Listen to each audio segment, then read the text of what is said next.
So Frank Mir's daughter. So Frank Mir is a former UFC heavyweight champion, infamously tapped out Brock Lesnar in his second match in the UFC, caught him in like a knee bar.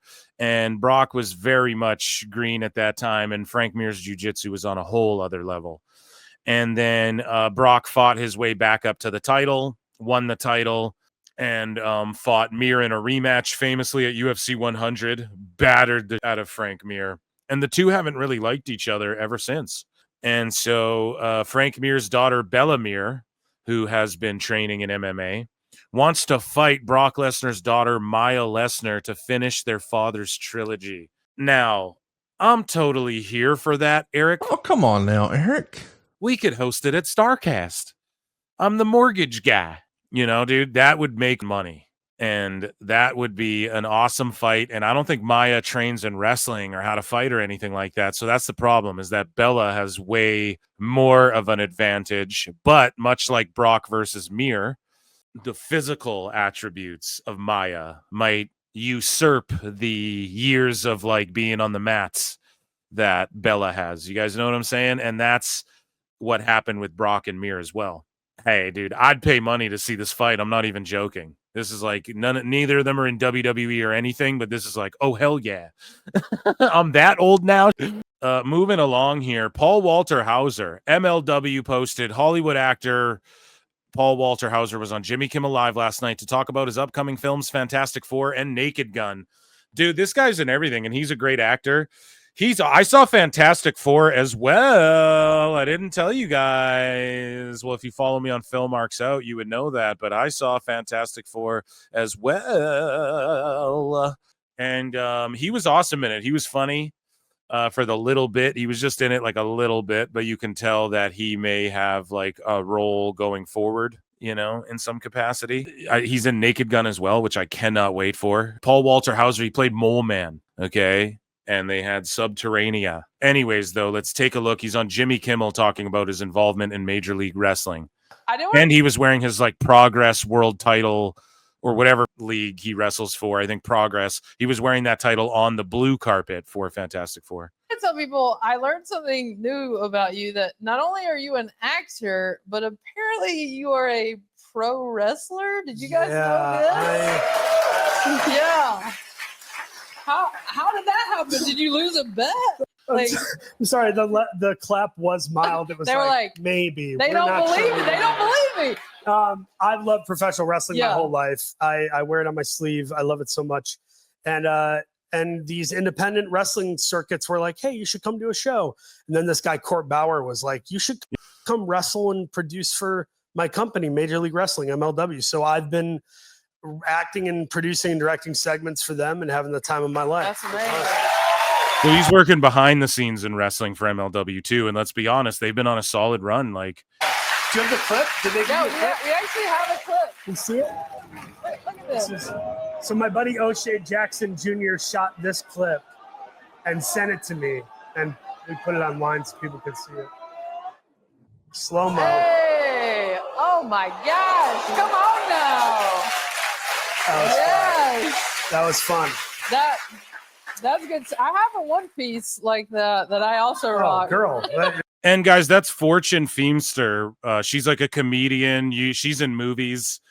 I'm trying to think of one. I can't even think of one off the top of my head. Jelly Roll was guest hosting Kimmel or The Tonight Show or whatever as well. Sometimes celebrities they swap out, you know, and someone will come host their show for that night, or they'll do a week of like celebrity guest hosts or whatever. Tag team energy right here. Come on, yeah. Tag team right here. I think that's the next match. Hollywood Hustle. Yeah, that's our tag team name.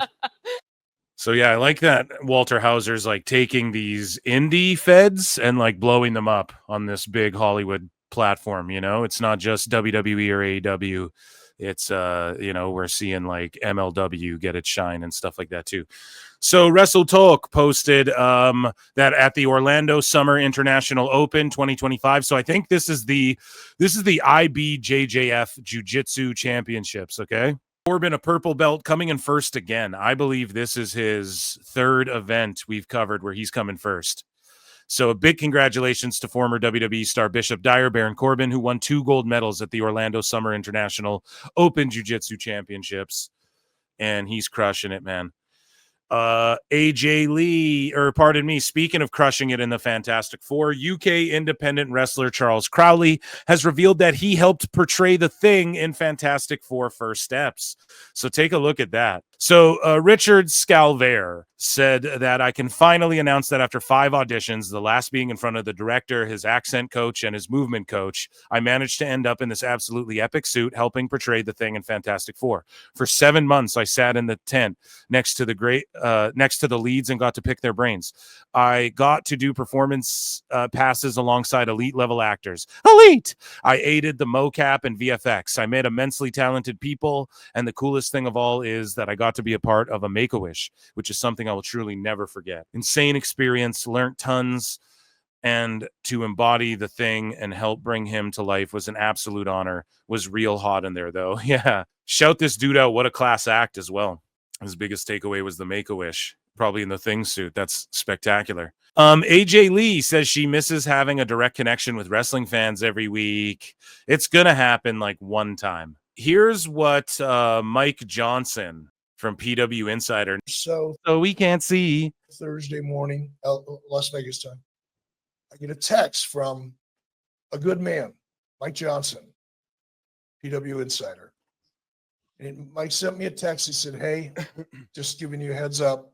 Mike said, I'm not going to run with this story because it's not confirmed, which is why I have so much freaking respect for Mike Johnson and PW Insider as well, Dave Shearer. But he said, I'm not going to run with Mike Johnson, I thought it was yours.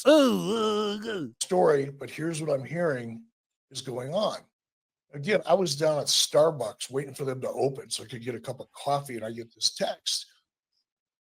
And I go back up to my room. I thought, okay, I'm going to track this down. I thought I'd call Nick, Hulk's son, and get a read on what was happening, see if anything was serious.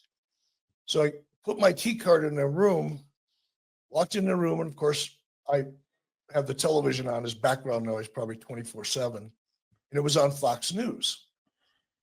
So I walk into my room, I sit down on my bed, I pull out my phone, start to dial Nick, and then Fox News broke the story.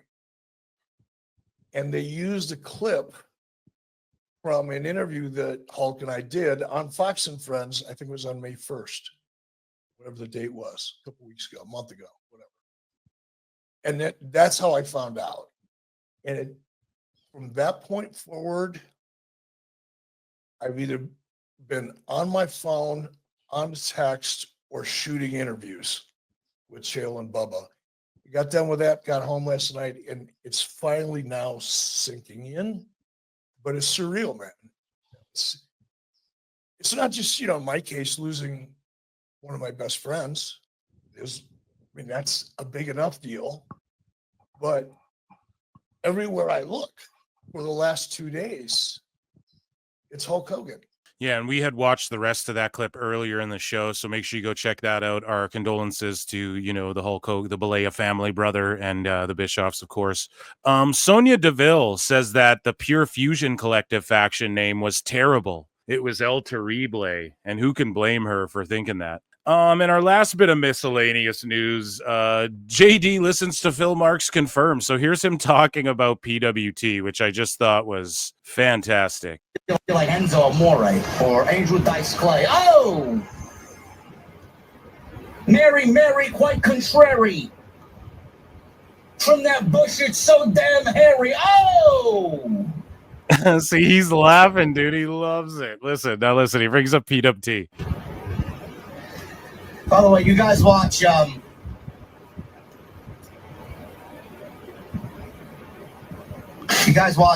what's his name? Pro Wrestling Times is his name? It's Pro Wrestle Times, good sir. No. Man, he's got an awful JD impersonation, man. I think he's more Dice than he is me. Right, that's the bit, JD. I'm over here now. Oh, you're killing me. You're breaking my balls. How could you do this? I thought we was friends. Yeah, it's the bit. I wrote it down here too. Well, let's listen. Let's listen to this. Like, you got it all wrong, bro. It's so funny. You got it all wrong, bro. It's more like dice. Yeah, it's a dice bit, right? So I wrote it's supposed to be more dice, by the way. That's the bit. It evolved into dice over time. Made him chuckle though. He knows it's funny as fuck. Cuz it is funny as fuck. And it's like Tony Khan. Tony Khan wasn't fucking Mickey Mouse. It evolved into that over time. And now he's kind of like a frantic Mickey Mouse who's like a voice will cut in and out and stuff, right? So with JD, if you're listening in, JD, if you're over here now, bro, it's it evolved into Dice Clay. And I think it's funnier that way because it's so outlandish.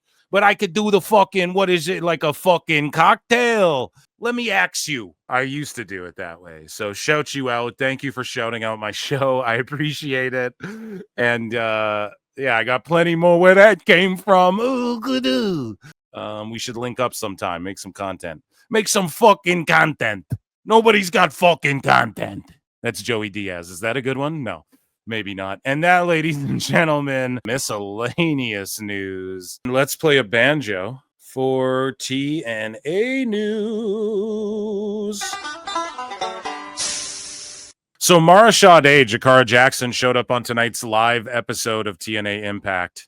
Thank fucking God, man, that they scooped her up. She's going to be a fucking star. So she signs with Carlos Silva there. An awesome acquisition. I think the best one they could have made. And I think we'll see Mara Sade, Jakara Jackson back in WWE one day. Jacy Jane cut a promo going off on Tessa Blanchard, the Elegance, but she just roasts all of TNA as their Knockouts World Champion. I mean, you have a woman who calls herself the undeniable diamond, but she gets suspended every other month. You have the Elegance brand, who is anything but elegant. You have Rosemary and Victoria Crawford, who both need to be locked away in an insane asylum.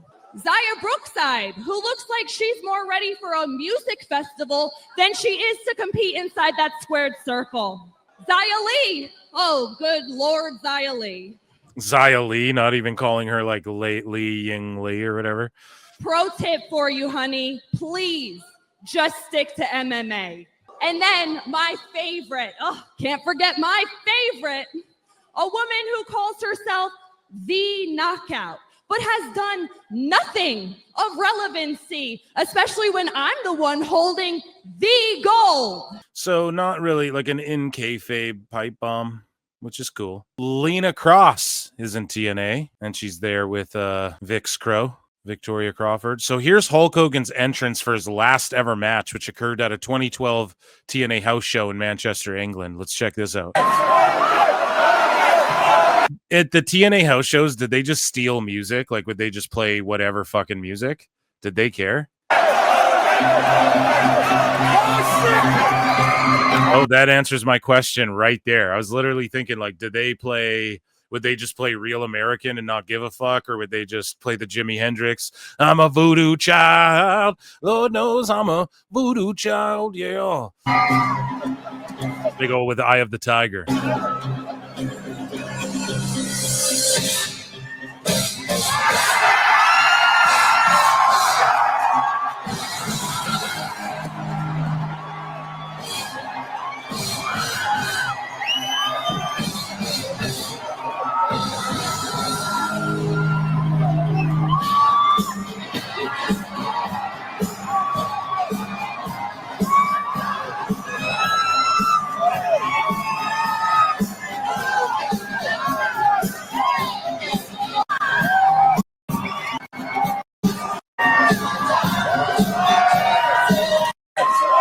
He didn't wrestle in this match, right? Like, what do they mean? His last TNA entrance ever? Or, yeah, it seems like it was a match.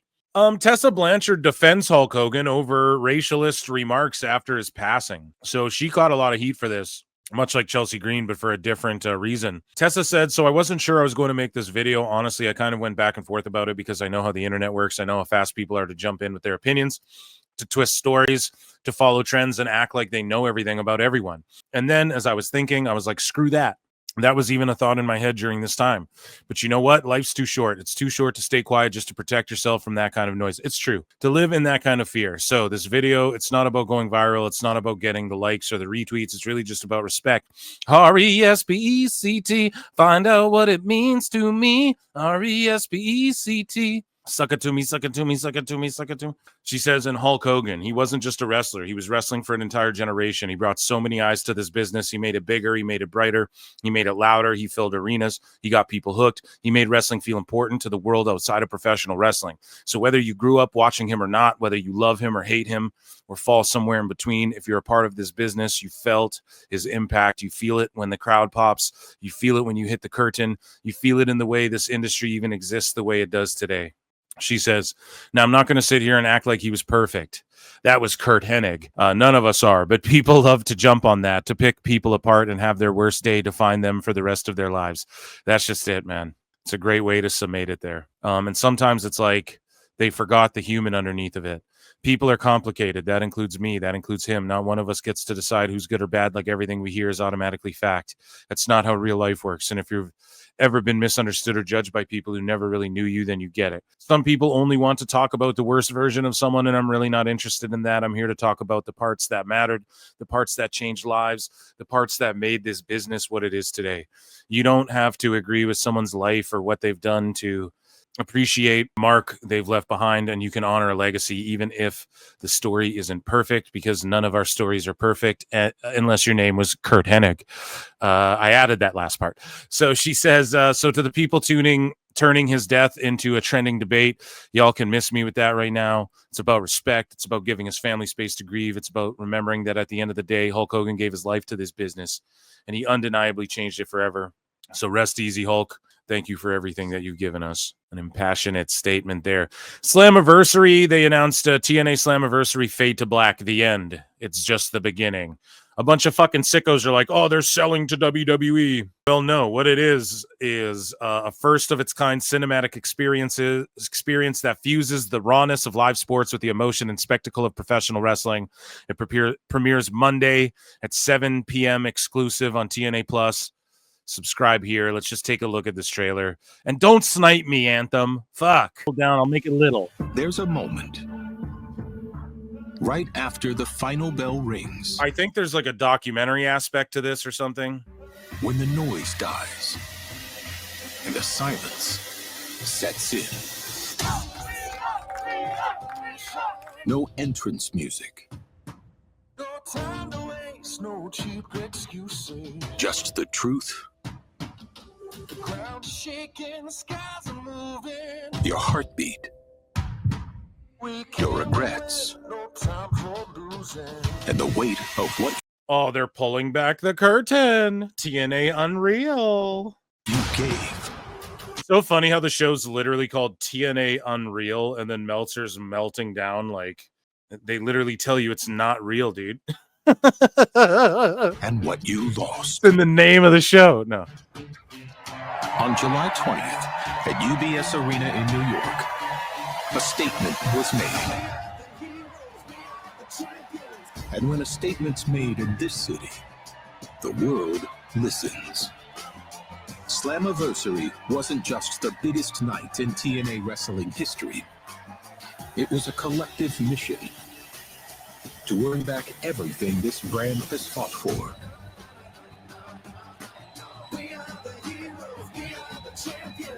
A night where men and So yeah, they're going to try and make Bound for Glory like one up this one. So hopefully they do that. It'd be awesome if they did like a 10K seater or something. Or like 10K butts in seats in a 20K building again or whatever they're doing. women came together to deliver an event for the ages. A show that didn't just honor the past. So yeah, it's just putting over Slammiversary. I'm not quite sure what the Fade to Black aspect is though. So is it just like a behind the scenes show every week or something? I'm not quite entirely sure what that is, but that, ladies and gentlemen, was TNA News.